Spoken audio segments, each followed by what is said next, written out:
আজকে বেরিয়ে পড়েছিলাম একটা দাদার সঙ্গে কাজ করার জন্য।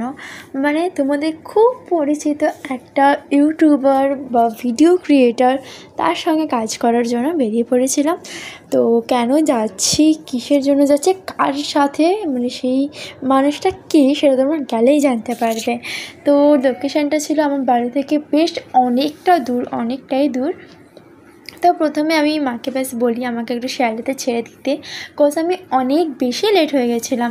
আর বাপরে বাপ, বাইরে যা গরম, প্রচণ্ড বেশি গরম, মানে প্রচণ্ড। আর এই প্রথমবার আমি ট্রাভেল করছি, তো আমার নিজের একটু ভয়ও লাগছিলো। আর শিয়ালদা থেকে যেহেতু বেশি দূর না, তো ঠিক আছে, ভেবেছিলাম ম্যানেজ করে নেব।